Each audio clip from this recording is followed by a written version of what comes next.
Welcome back to the Goldmark Gallery and another surprise impromptu exhibition of some beautiful, beautiful tea bowls by a number of different makers. Later this month we are going to be having a fantastic exhibition of works by Akiko Hirai. This is a potter that we've not dealt with in the past, something fresh and new for everybody to see. We're really excited about that. But in the meantime, I hope you enjoy this exhibition. It's going to be a chance to talk a little bit about the tea ceremony, but really, more importantly, get into the depths of why Chawan is such an important form, such an important part of pot making, and why it's drawn Western potters to making tea bowls. I hope you enjoy seeing some of the pots today.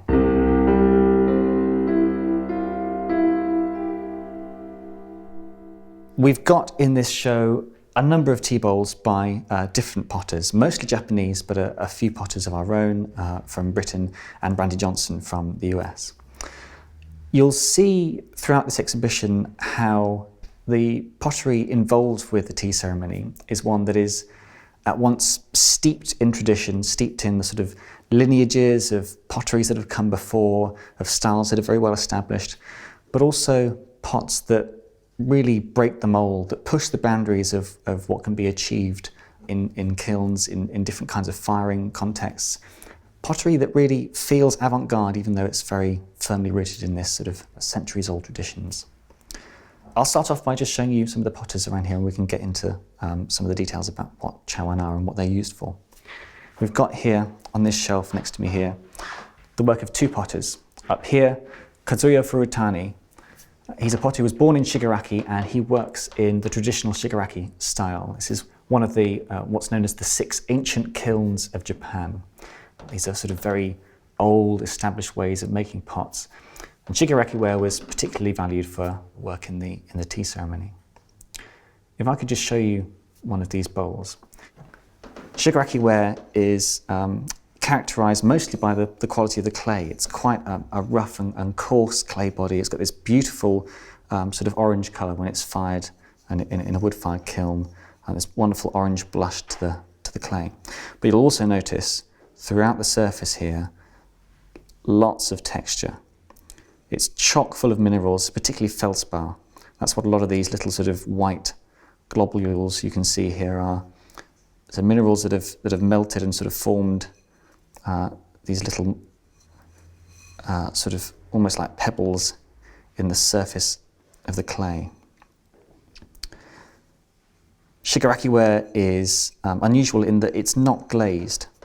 The pots go in raw into long, protracted, wood-fired firings, and it's the fly ash, it's the ash from the wood fuel, which gives them this slight glazed quality in places. You can see that especially, in fact, on this next pot here. Again, that rough, beautiful rough surface texture, but also you can see the slight kind of sheen, the shine of this sort of glazy surface, this glassy surface that's come from the minerals that are actually in the clay. You'll have seen from just these 3 bowls up here by Furutani that Chawan can vary hugely in their shape, in their size, in their surface quality, in the decoration that's applied to them. So what is it that makes a Chawan? Chawan are the tea bowls traditionally used in the Japanese tea ceremony. They were really, if you think about it in our sort of Hollywood terminology, there are a number of different pots involved in the tea ceremony. There's the caddy from which the matcha tea, the ground fine green tea, is served. There's the mizusashi, the sort of water pot that holds the water which is transferred to the brazier to heat and make the tea. If you think of all the pots in the tea ceremony, the Chawan is really our leading role. It's the lead part in the tea ceremony, which is essentially a performance. It's the ritual serving of tea from a host to a number of guests who are invited. And it's a very sort of ritualized performance. It's a performance in which not just the host, but the guests are also active participants. And we also have ceramic performers in this performance. That's the pots that are used throughout. Chawan made to a number of sort of unwritten rules. These are not sort of prescriptions, these are sort of things that are established in tradition, a lot of them practically. So if you take this beautiful tea bowl by Ken Matsuzaki, You'll see that the shape of most of these tea bowls is rounded so that I can hold it in my hands. The tea bowl is to be clasped in the palms during the ceremony when you drink from it. So a chawan has to be the right size to be able to fit into someone's palms and be drunk. You'll also often see on a chawan that they have sometimes what's called a sort of front face, a face that's particularly interesting, that has particular details across it. Now there's actually a reason for this. In the tea ceremony itself, which is all about reciprocity, all about respect, about sort of sharing a neutral space with other people and allowing everybody to sort of come together in this very calm, ritualized performance. The bowl, which will have its tea made in it by the host, will then be presented to a guest to drink from. And when it's presented, it'll be shown with the front face facing them, so that they get to enjoy this best side of the pot. When the guest then takes that bowl and drinks from it, they'll turn the bowl so that this face is facing away from them, so that the rest of the guests and the host can enjoy it too. Now that gets to the heart of how the tea ceremony is sort of this very mannered performance of respect to one another. But it also shows that the pots within the tea ceremony are not just sort of tools, they're not just utensils, they're there to be enjoyed, to be looked at over, they're there to be examined and for all facets of the pots to be enjoyed. And the host will go to great lengths to select the different pots that are going to be in the ceremony that sort of talk to one another, that have a kind of certain feeling that sort of suits their chosen sort of theme for the ceremony. Now, just as the tea ceremony in Japan comes from a sort of centuries-old tradition and it's very established, it's grown and evolved very slowly over many years, so too have chawan and pottery making in general in Japan. When we look at these next two shelves, you'll see pots from a potting dynasty. Shoji Hamada was an extraordinarily famous potter in Mashiko. He, along with Bernard Leach in the early 1920s, 1930s, really revitalized the world of handmade pottery, of studio pottery, both here in the UK but also in Japan itself. Hamada became probably one of the most famous potters of all time, an established living national treasure in Japan. And his pots still garner an awful lot of respect and fetch extraordinary prices. Much like other potters, other industries in Japan, which are very often work in sort of lineage, they're skills that are handed down from one generation to another. We've got two more generations of Hamadas here today. We've got three chawan here by Shinsaku Hamada, Shoji Hamada's second son, working very much in the sort of traditions that, the Mashiko traditions that Hamada was himself, using a number of the same glazes, often the same sort of decorative techniques. I've got some brushed on iron brushwork here in this rather lovely loose pattern.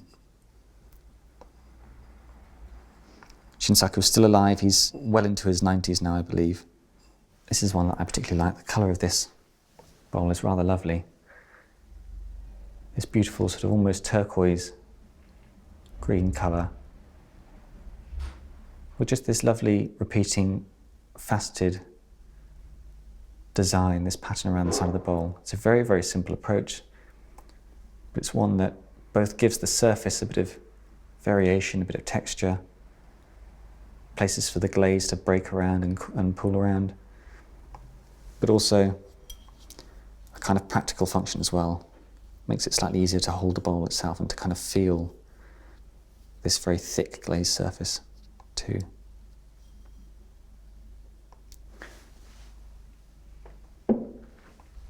So, Shoji Hamada's son.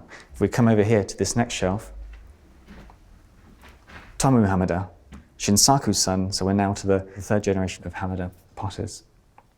Again, Tomu is really working within the sort of established traditions of his father and his grandfather, maintaining the kiln, the workshop there in Mashiko, but also bringing some of his own interest in sculpture, in salt glazing, in various different other aspects of pottery.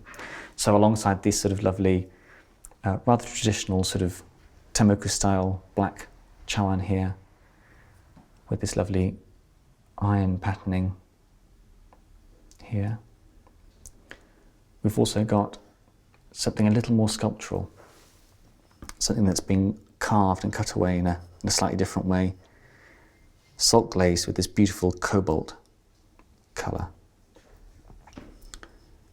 What's rather lovely about this glaze is that because of the way the clay has been sort of cut and formed here, these sort of slight edges, it's been able to sort of pool around, and you get this lovely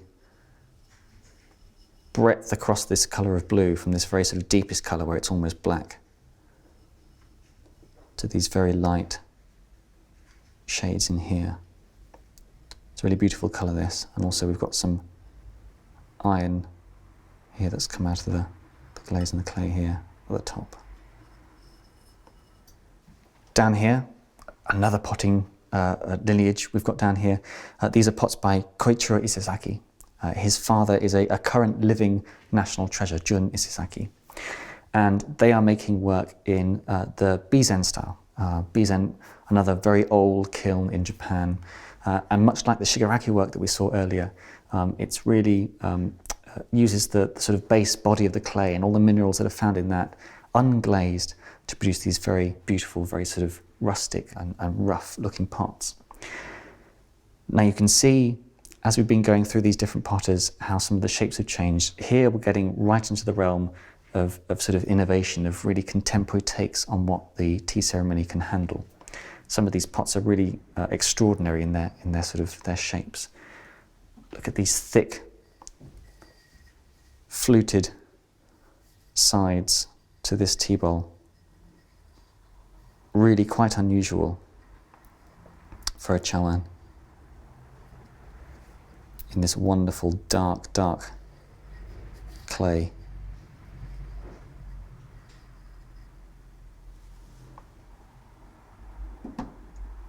Or some of these other Chawan with these sort of curved over lips, which are quite reminiscent of old styles of Chawan. There are a number of different, a myriad different shapes that are used for Chawan traditionally in the tea ceremony. But this is really sort of taking some of those ideas and really pushing the boundaries of what can be achieved with Chawan.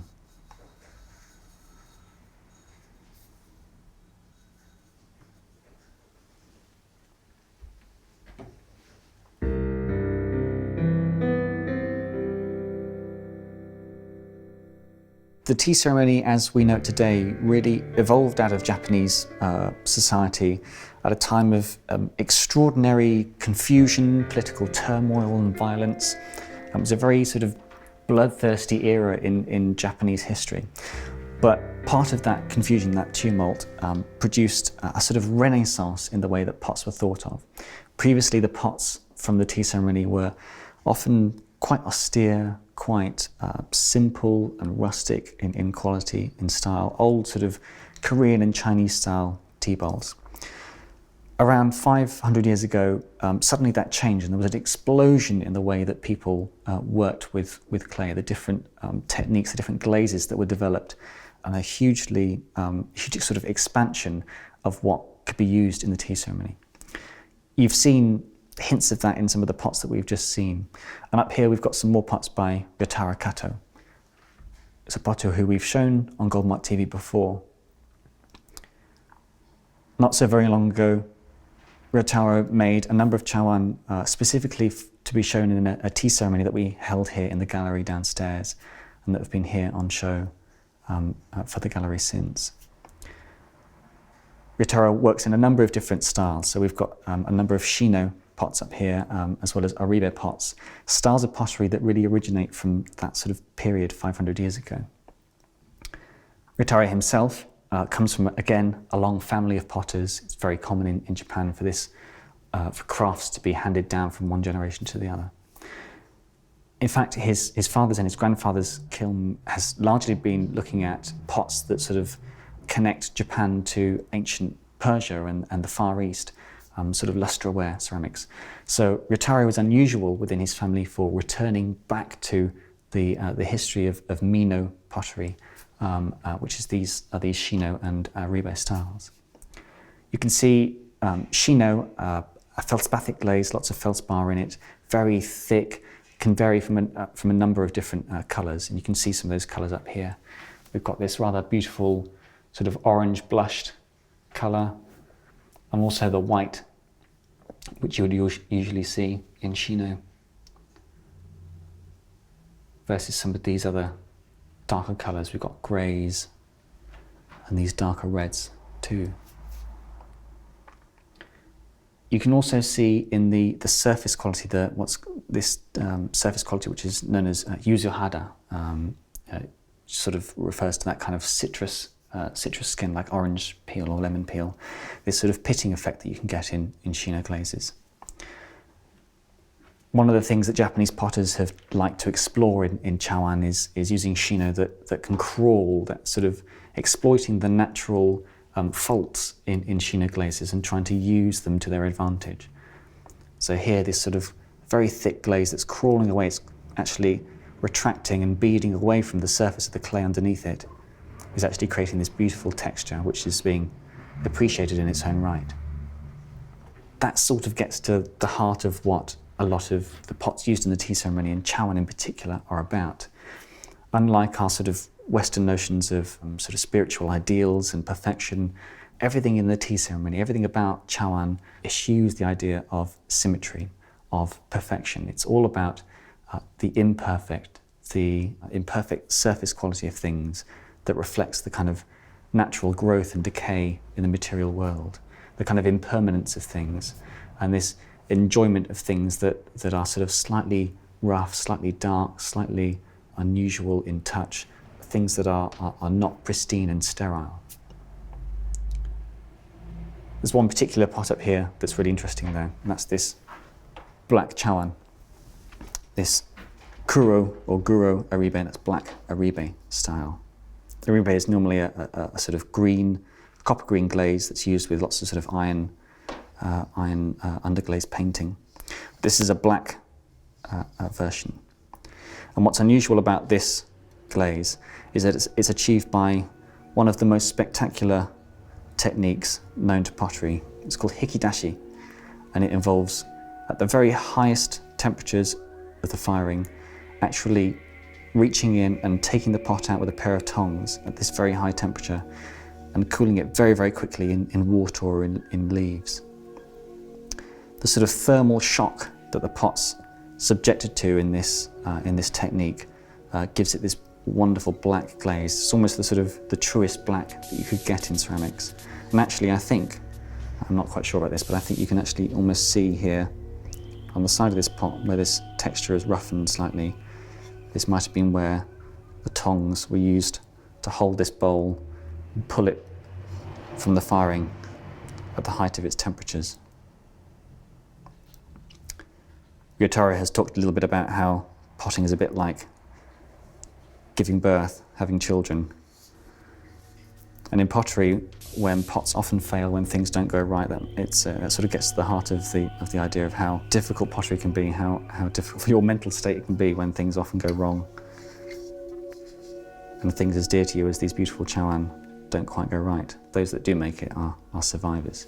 Part of the appeal of Chawan to Japanese potters and to potters elsewhere in the world now today is that within this single, actually quite simple form, it's the old bowl. It's probably the first kind of pottery form that people really made. You know, a simple cupping bowl to eat from, to drink from. In this very simple, very understated form, potters can really explore, push the boundaries, and find a sort of style that encapsulates all that they're about, all that their pottery is about. The Chawan almost becomes a kind of calling card. It's a kind of a capturing, an encapsulation of everything that they're about, their spirit and their style. I think that's what's really drawn the idea of the Teabowl to Western potters. Not just treating it as a simple bowl, but as a sort of a chance to experiment and to really push what they can achieve. You can see that in another potter who uses Shino a lot, Randy Johnson in the US, where Shino's become very popular. His pots drawing on a Japanese aesthetic, but very much coming from his own experience, having apprenticed with Shamoka, a Japanese potter who was Shoji Hamada's apprentice before him. You can also see that in these fantastic pots by Nick Collins down here. Now, a lot of Nick's work, the way that he works is very much in keeping with the approaches that some Japanese potters have taken. He fires in a large anagama kiln at the lowest end of what kiln technology can produce. It's about as primal, as explosive, as violent as it gets with firing. But it's in that fantastic atmosphere of whirling wood ash, of fly ash brought about on the current of the flame through the kiln, that you can get some of the fantastic results that he does in his pots. Nick also uses Shino, but you'll see different styles of pottery here as well. We've got some with simple natural ash, lots of impressed, this beautiful impressed leaf decoration on some of these tea bowls, which leaves this beautiful sort of faint ghost here in the surface. But look at all this beautiful pooling of the natural ash glaze on this pot. You can see that especially in the bottom of it, where we've got this fantastic green glass that's formed at the bottom of this bowl.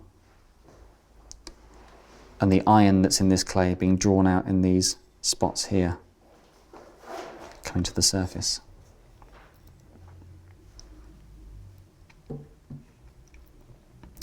Nick's also been known to work especially with local materials, so we've got a couple of pots here in a local Meath clay. That's this dark clay here, which is a really fantastic foil to the fire. It gets this wonderful kind of almost slight sort of licoricey colour when fired in this very destructive kiln atmosphere. You can see what I think looks like a Tomobako glaze that's been added to this pot here.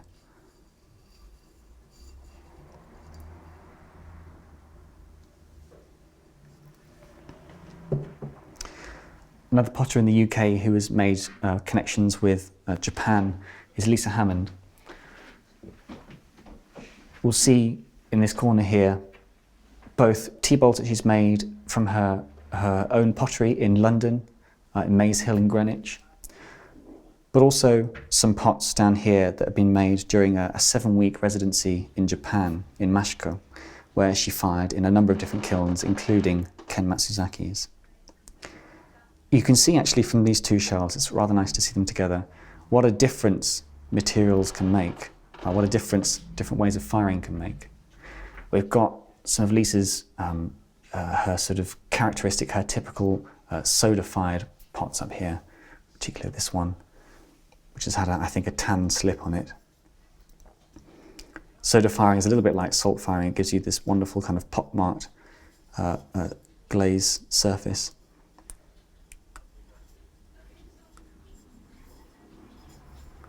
Which you can see especially with this brushed on slip or glaze in here, and some of the beautiful colours that you can get in her kiln. But then compare that with this beautiful pink Shino. Very different from the Shino glazes that we can see up here, this sort of white Shino that's been made, I think, from Ken Matsuzaki's materials in Mashiko, fired in his kiln. And interestingly, Lisa, very sort of aware of using someone else's materials, being in someone else's country. She's adapted her style to the materials itself. These pots have a slightly different feel to them, slightly more in keeping with traditional Japanese tea ceremony.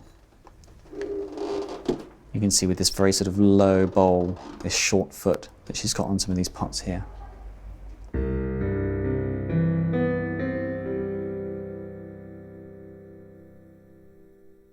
We've got here our last Japanese potter. These are pots by a potter called Masaki Shibata. These are two bowls in an ame glaze that's got a sort of manganese oxide in it. That gives it this lovely sort of rich caramelly colour, which I think is what the word ame means. Shibata is actually unusual in that he's a Japanese potter who has worked especially with British potters and exploring British traditions, almost the opposite of what we've just seen with Nick Collins and Lisa Hammond in particular. He's done an awful lot of work into slipware, which is something that has existed in Japan, but it's not quite as prevalent as it is here. We have a very long traditional history of slipware in the UK. He's worked with potters like Clive Bowen, who we show here at the Goldmark Gallery, in sort of bringing the language of British slipware, of English slipware, to Japan and letting Japanese potters explore some of that. You can see some of the hints of that in some of the decoration that we've got here. Some of these brushed and combed lines on the side of this pedestal Chawan here. It's a really lovely colour, this sort of caramelly colour, I think. You'll have also noticed as we've been going through this exhibition, looking at a number of different pots, that there are quite a few of these little boxes dotted about the place. These are known as Tomobako. They are the pots that traditionally, since sort of the 500, 600 years ago, around the same time a lot of these styles of pottery were being developed, Japanese potters started a tradition of packing their pots in these boxes when they were gifted to their new owners. Now, originally there were quite practical reasons for this. If you have ever seen Japanese homes, there's not quite the same kind of hoarding, the same cluttering that you might get in some of our houses. Often pots would be shown quite sparingly with other art forms, and those that aren't on display would be packed away safely in their boxes. You have to remember, Japan, a country with lots of earthquakes, natural disasters, a safe way of storing pots, and a very beautiful way of storing them too, in these handmade boxes. Each one would then be signed by the potter as well, so that there's a kind of authentication to the pot and a kind of tribute from potter to the new owner. And safely packed in here, beautiful, thick, white Chawan. You can see the crawls on some of this, in some of this beautiful thick Shino glaze here, this sort of sugary white glaze. And some of these marks here, which I think are known as ochoge, kind of scorched marks, where the clay has crawled and revealed the sort of scorched clay, or the glaze has crawled rather, and revealed some of the scorched clay beneath it.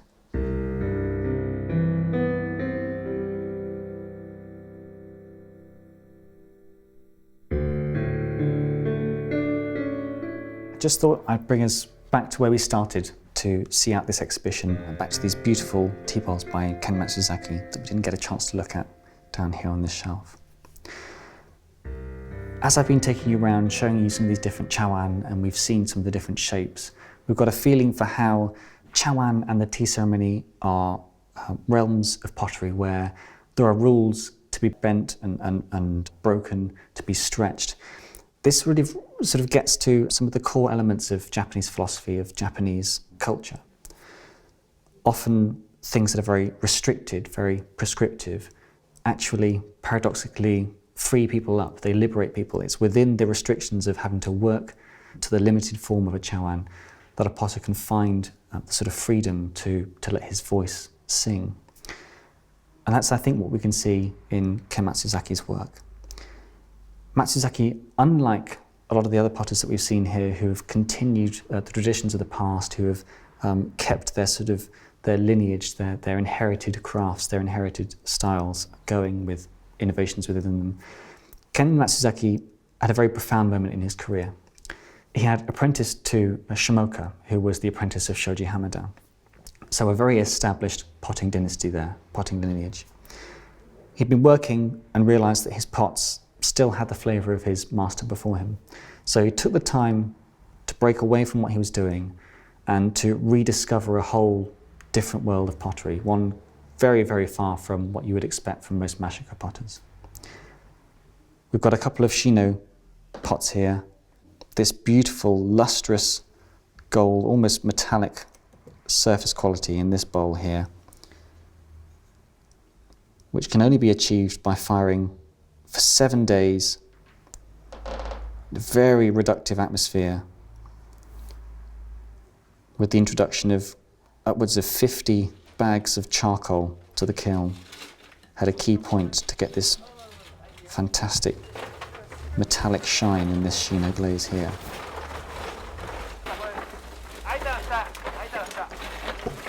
And then on this teapot, which is in the karatsu style, which is a very old, very traditional style of pottery, one that was particularly beloved of tea masters for the tea ceremony. It uses a very iron-rich glaze. You can see it's quite dark, quite red, with iron painting over the top and this sort of semi-transparent glaze over the top again that just lets this decoration sort of mutes the whole surface of the pot. You get something very quiet, very meditative. So, very old styles of pottery, but very different from the sort of geographical area where Ken is from. There is something that often Chawan collectors and pot enthusiasts will look for in their Chawan, and that's the keshiki, or the landscape of a Chawan. Not the literal landscape of pictures of landscapes in the pot, but the landscape of the bowl as you turn it round in your fingers. And it's really here, when you actually get your hands on a pot and get the time to turn it round, that you can see why Chawan have so sort of lured potters to make them throughout the years. There's something so wonderfully simple about just a rustic bowl, but so very complex in the different things, the different techniques, the different approaches, the different glazes and styles that you can apply to that shape. And the ways in which you can bend that shape, you can manipulate those different techniques to become something of an expression of yourself. Really, that's the challenge for a tea master, for the host of a tea ceremony. How to take pots that are pushing the boundaries of Chawan, that are very personal and expressive in nature, and to introduce them to this ceremony that eschews showiness and sort of exuberant personality. But it's also the challenge of the potter, how to distill all of their life's achievements, all of their loves and hates, their sorrows, the ups and downs of their life, into a simple bowl. I think you can chart some of that as you turn a bowl like this in your hands, and you can feel the changing landscape of the bowl under your fingertips and before your eyes. That's what makes Chawan such a sort of elusive but enigmatic and enjoyable aspect of pottery, and why we've enjoyed putting on this exhibition for you today. There's a whole lot more to be seen in the pots here. There are more tea bowls that we've not been able to show. I hope you've enjoyed seeing them today. Do enjoy this exhibition while it's up, but also keep an eye out for Akiko Harai that's coming soon, in a few weeks' time. It's going to be a really exciting opportunity to show new work that we've not had here at the gallery before and introduce you to a wonderful new potter. Hope you've enjoyed today. Do please look out for more to come in the future.